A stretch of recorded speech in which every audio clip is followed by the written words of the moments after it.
नमस्कार। SPT news में आपका स्वागत है। पेश है 13 जून 2026 शनिवार शाम 7:15 राजस्थान की बड़ी खबरें।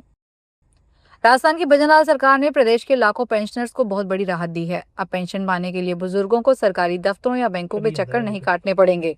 सरकार ने राजस्थान सिविल सेवा नियम 1996 में बड़ा बदलाव किया है। शनिवार को राज्यपाल की मंजूरी के साथ ही इसके आधिकारिक आदेश जारी हो गए हैं।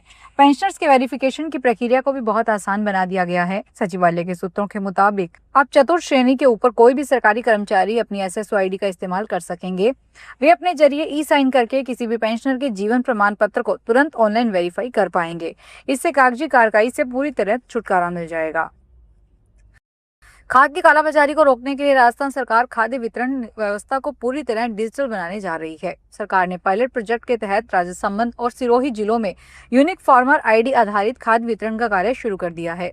कृषि विभाग के आला अधिकारी इस व्यवस्था पर निगाह रखे हुए हैं। संबंधित जिलों के अधिकारियों से समस्या व सुझाव लिए जा रहे हैं।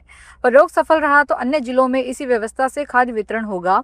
वर्तमान में राजस्थान में प्रतिवर्ष लगभग 28 मैट्रिक टन खाद यूरिया और 8 लाख मैट्रिक टन डीएपी खाद खपत हो रही है। राजस्थान में फर्जी डिग्री और फर्जी प्रमाण पत्रों के जरिए सरकारी नौकरियां हासिल करने के मामले की जांच की एसओजी ने बड़ा खुलासा किया है। पिछले 2 वर्षों में एजेंसी ने विशेष अभियान चलाकर करीब 100 से 150 लोगों को गिरफ्तार किया, जो फर्जी डिग्री, अंक तालिका, खेल प्रमाण पत्र और अन्य शैक्षणिक दस्तावेजों के आधार पर सरकारी नौकरी पाने के आरोप में पकड़े गए हैं। जांच में देश भर की 25 से अधिक यूनिवर्सिटियां सहस्त्र के रडार पर आ चुकी है। इन संस्थानों पर बैकडेट में डिग्रियां और प्रमाण पत्र जारी करने के गंभीर आरोप हैं।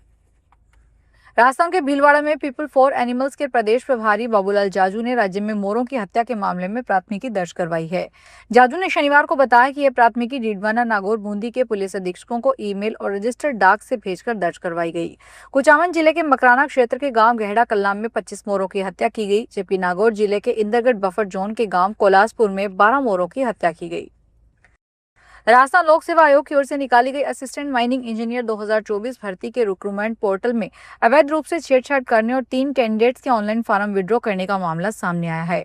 आयोग के उपनिदेशक और एनालिस्ट कम प्रोग्रामर रघुवीर गुर्जर ने साइबर थाने में रिपोर्ट दी। सीओ शमशेर खान ने बताया कि मामला दर्ज करके जांच शुरू कर दी गई है। आयोग की जांच में आवेदन विड्रॉ करने के लिए प्रयुक्त ईमेल आईडी, एसएसओ आईडी और एड्रेस सामने आया है। सभी तथ्यों के आधार पर जांच की जाएगी। दिल्ली में 500 यूनिट से ज्यादा बिजली इस्तेमाल करने वालों को 1 से 3 रुपए 30 पैसे ज्यादा देने होंगे। दिल्ली बिजली नियामक आयोग ने राजधानी में बिजली सप्लाई करने वाली 3 प्रमुख कंपनियों को अप्रैल 2026 के लिए पावर परचेज एडजस्टमेंट चार्ज यानी अतिरिक्त सरचार्ज वसूलने की हरी झंडी दे दी है। इस फैसले के बाद दिल्ली में बिजली की दरें करीब 1 से 3 रुपए 30% तक महंगी हो सकती है। सबसे बड़ा बदलाव यह है कि दिल्ली के इतिहास में पहली बार मासिक पीपीएससी व्यवस्था लागू की जा रही है। अमृतसर में आज कांग्रेस जनता पार्टी प्रदर्शन करेगी, लेकिन इससे पहले अमृतसर दौरे पर पहुंचने केंद्रीय मंत्री मनोहर लाल खट्टर ने कहा कि 24 पार्टी को समर्थन देगा या इसकी फंडिंग करेगा वह देश के खिलाफ माना जाएगा। 12 जून को पार्टी के फाउंडर अभिजीत दीपके ने वीडियो जारी कर कहा था कि शनिवार शाम 4 बजे तक अमृतसर पहुंचेंगे। उन्होंने युवाओं से अमृतसर गोल्डन गेट पर इकट्ठे होने की अपील की है। भरतपुर में 22 जून को जाट समाज को केंद्र में आरक्षण के लिए हुंकार सभा प्रस्तावित है। प्रशासन की तरफ से अभी तक सभा के लिए परमिशन नहीं मिली। इसे लेकर समाज के लोगों ने चेतावनी दी है कि अगर हुंकार सभा में रुकावट हुई तो चक्का जाम कर देंगे। युवा जाट नेत्र सेना के संयोजक भगत सिंह सुरोता ने बताया कि भरतपुर, धौलपुर और डीग जिले के जाट समाज को केंद्र में आरक्षण नहीं है। उसको लेकर 22 जून को एक हुंकार सभा का आयोजन किया जा रहा है। पहले हुंकार सभा नुमाइश मैदान में होनी थी, लेकिन प्रशासन ने हमें बताया कि वहाँ टेक्निकल समस्या आ रही है। यूपी के पूर्वांचल की धरती पर अब दुनिया का सबसे महंगा आम उगेगा। आजमगढ़ में जापान के प्रसिद्ध मियाजाकी आम का मदर प्लांट तैयार हो रहा है। कृषि विज्ञान केंद्र लैदोरा इस आम के पेड़ से कलम तैयार करने में जुटा है। ऐसे में 2 लाख रुपए किलो वाला मियाजाकी आम चिरे की पहचान बनेगा। वहीं सोनभद्र में भी एक व्यक्ति ने अपने आम में मियाजाकी आम का पौधा लगाया है। अंतर्राष्ट्रीय बाजार में जापानी मियाजाकी आम की कीमत 2 लाख रुपए प्रति किलो है। स्थानीय बाजार में इसकी कीमत 70,000 रुपए से 2 लाख रुपए प्रति किलोग्राम तक रहती है। झुंझुनू जिले की ग्राम पंचायत इस्लामपुर इन दिनों कुछ ऐसी भावनात्मक उथल पुथल से गुजर रही है। गांव का नाम बदलकर श्रीरामपुर करने के प्रस्ताव ने यहां के लोगों को बेचैन कर दिया।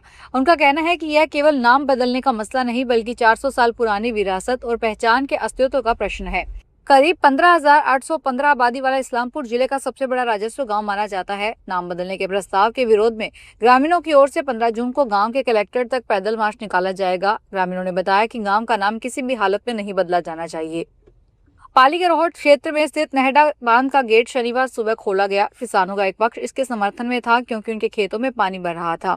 वहीं दूसरे पक्ष के किसानों ने नेहडा बांध पहुंचकर इसका विरोध किया। उन्होंने कहा कि सुप्रीम कोर्ट के निर्देश की अवहेलना पर नदी में फैक्ट्रियों का केमिकल युक्त पानी छोड़ा गया। किसान नेता पागाराम बिश्नोई ने आरोप लगाया है कि उनके विरोध के बावजूद प्रशासन ने नेहडा बांध का गेट खोला। इसके विरोध में वे शनिवार सुबह से अन्न जल छोड़कर नेहडा बांध की पाल पर धरने पर बैठ गए। जैसलमेर में हिरासत में लिए गए पाकिस्तान से जुड़े संदिग्ध युवक को पूछताछ के लिए जयपुर ले जाया गया। आज जयपुर में संयुक्त जांच समिति और विभिन्न खुफिया एजेंसियां उससे पाकिस्तान से संभावित संपर्कों की पूछताछ करेगी। वहीं उसके मोबाइल फोन, सिम कार्ड और अन्य डिजिटल डिवाइसों की जांच की जा रही है। डिलीट किए गए डेटा की पड़ताल और डेटा रिकवर करने के लिए डिवाइसों को फॉरेंसिक साइंस लैब भेजने की तैयारी की जा रही है। भारत ने ओमान तट के निकट भारतीय नाविकों वाले चौथे जहाज लियाकी फ्रीडम पर अमेरिकी नौसेना के हमले के बारे में सोशल मीडिया पर किए जाने वाले दावों को गलत बताते हुए इन्हें बेबुनियाद करार दिया है। विदेश मंत्रालय ने शनिवार को सोशल मीडिया पर कहा कि भारतीय नाविक वाले जहाज लियाकी फ्रीडम पर हमले का सोशल मीडिया पर किया जा रहा दावा फर्जी है। विदेश मंत्रालय ने यह भी कहा कि इस जहाज के मास्टर से बात की गई है और जहाज पर सवार सभी नाविक सुरक्षित हैं। मंत्रालय ने लोगों से कहा है कि वे सोशल मीडिया पर ऐसे झूठ तथा बेबुनियाद दावों और पोस्ट से सावधान रहें। अमेरिका की एक महिला का वीडियो इन दिनों सोशल मीडिया पर तेजी से वायरल हो रहा है। इस महिला ने दावा किया है कि जिस दवा के लिए अमेरिका में $1000 खर्च करने पड़ते हैं, वहीं दवा उसे भारत में केवल $25 में मिल गई। इसके बाद उसने अमेरिकी स्वास्थ्य सेवा प्रणाली को घोटाला तक बता दिया। विक्टोरिया उससे बताया कि दवा की कीमत केवल $10 थी, जबकि $15 अंतर्राष्ट्रीय शिपिंग के लिए लिए गए। इस तरह पूरी दवा उसे $25 में मिल गई। यानी कि अमेरिका में जिस दवा के $1000 खर्च करने पड़ते हैं, वही दवा भारत से लगभग 40 गुना सस्ती मिल गई। उसने कहा कि अगर दवा की वास्तविक कीमत इतनी कम है तो अमेरिका में मरीजों से इतना अधिक पैसा क्यों लिया जाता है। नोएडा में बाल शिक्षा अधिकार अधिनियम के तहत प्रवेश लेने में मनमानी करने वाले 32 स्कूलों में प्रबंधन से सोमवार को जिलाधिकारी मेधा रूपम जवाब लेगी। अभिभावकों की ओर से स्कूलों की मनमानी करने का आरोप लगाकर लगातार आने वाली शिकायतों को संज्ञान में लेते हुए शिक्षा विभाग ने जिले के 32 स्कूलों को नोटिस जारी किया है। सभी स्कूलों को नोटिस जारी कर सोमवार को डीएम की अध्यक्षता में होने वाली बैठक में शामिल होने के आदेश दिए गए। बैठक में अभिभावकों को भी बुलाया गया और आमने सामने की सुनवाई की जाएगी। फिलहाल इस बुलेटिन में इतना ही, फिर हाजिर होंगे बड़ी खबरों के साथ।